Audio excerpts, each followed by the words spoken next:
जय श्री कृष्णा। हमारे चैनल पर आपका हार्दिक स्वागत है। आज हम श्री ठाकुर जी को भोग धरने के लिए दूधगर विभाग की सामग्री मथुरा के पेड़े सिद्ध करेंगे। ट्रेडिशनल तरीके से ये पेड़े गाय के दूध को उबालकर फिर उसमें शक्कर पधराकर बनाए जाते हैं, लेकिन आज हम दूध के मावा का उपयोग करके इंस्टेंट तरीके से ये पेड़े बनाएंगे। तो सबसे पहले नॉनस्टिक पैन में 2 चम्मच देसी घी लेकर उसे लो फ्लेम पर गर्म करेंगे। घी अच्छे से पिघल जाए फिर उसमें मेजरिंग कप के मुताबिक 2 कप और वज़न में 400 ग्राम दूध का फीका मावा यानी कि खोआ पधराएंगे। खोआ ताज़ा बना हुआ हो वैसा ही ले। 1 लीटर फुल क्रीम दूध को उबाले तो उसमें से 200 ग्राम यानी कि 1 कप मावा बना सकते हैं। तो अभी मैंने 2 लीटर दूध को उबालकर 400 ग्राम मावा सिद्ध किया है।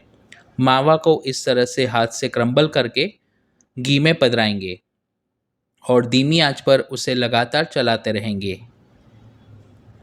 इसके अलावा भी और भी कई प्रकार के पेड़ा और बर्फ़ी की सामग्री मैंने चैनल पर पोस्ट की है, आप वीडियो सेक्शन में जाकर देख सकते हैं।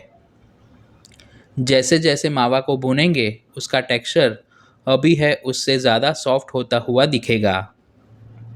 अगर आप इस तरह से कड़छी की मदद से लगातार चलाओगे नहीं तो मावा पैन के तलिए में चिपक जाएगा और पेड़ा काफ़ी सख्त बनेंगे।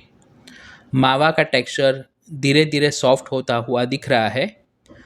मावा को हमें करीबन 4 से 5 मिनट तक लगातार चलाते रहना है। मावा सॉफ्ट होकर उसमें से घी सेपरेट होने लगे फिर हम उसमें मिठास के लिए 1 कप यानी कि 150 ग्राम पीसी हुई शक्कर पधराएंगे, जिसे हम बूरा भी कहते हैं। और बूरा को मावा के साथ अच्छे से मिक्स करके वो लाइट ब्राउन रंग का हो जाए तब तक हम उसे लो फ्लेम पर पकाएंगे। अगर आप डायरेक्ट मावा का उपयोग करके सामग्री सिद्ध करोगे तो जो कुकिंग प्रोसेस है वो करीबन 15 मिनट का रहता है। शक्कर पधराने के कारण जो मावा की कंसिस्टेंसी है वो पहले से ज़्यादा सॉफ्ट हो गई है। इसमें फ्लेवर के लिए 1/4 टीस्पून इलायची पाउडर और 1/4 टीस्पून ग्रेट किया हुआ जायफल पधराकर अच्छे से मिक्स करेंगे।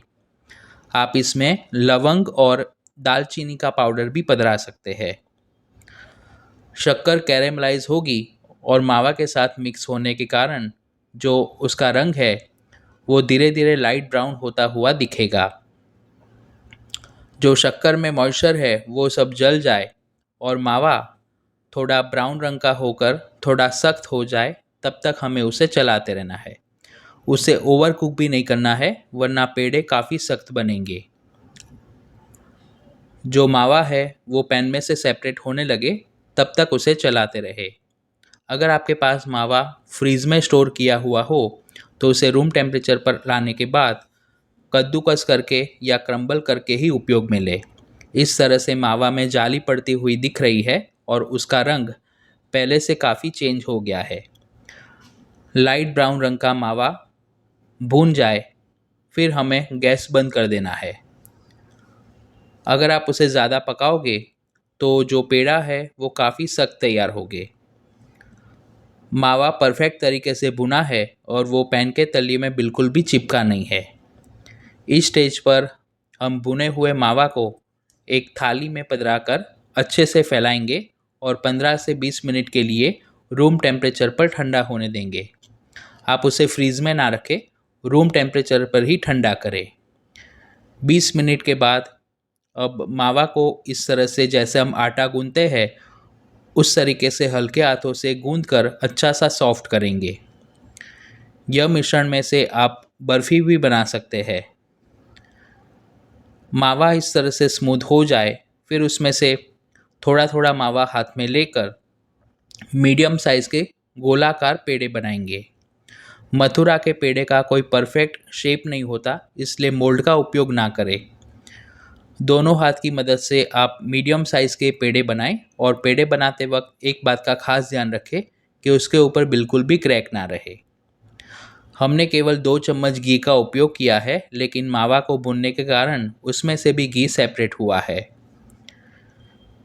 इस तरीके से हम करीबन 35 से 40 जितने पेड़े बना सकते हैं। अब पेड़े के ऊपर हम शक्कर का बूरा कोट करेंगे। आप पीसी हुई शक्कर ना लें, क्योंकि पीसी हुई शक्कर काफ़ी पाउडर जैसी होती है और बूरा चाशनी में से बनाया जाता है, इसलिए उसका टेक्सचर थोड़ा दरदरा होता है। मथुरा के पेड़े के ऊपर बूरा ही कोट किया जाता है। सभी पेड़े के ऊपर बूरा कोट करके पेड़े को एक प्लेट में रखते जाएंगे। ये पेड़े हम रूम टेम्परेचर पर करीबन 8 से 10 दिन तक स्टोर कर सकते हैं। तो श्री ठाकुर जी को भोग धरने के लिए दूध घर की सामग्री मथुरा के इंस्टेंट पेड़े बनकर तैयार है। आप भी ये घर पर ज़रूर बनाएं और श्री प्रभु को भोग धरें। वीडियो पसंद आया हो तो उसे लाइक और शेयर करना ना भूलें। चैनल को सब्सक्राइब करके बेल आइकन पर क्लिक करें। धन्यवाद।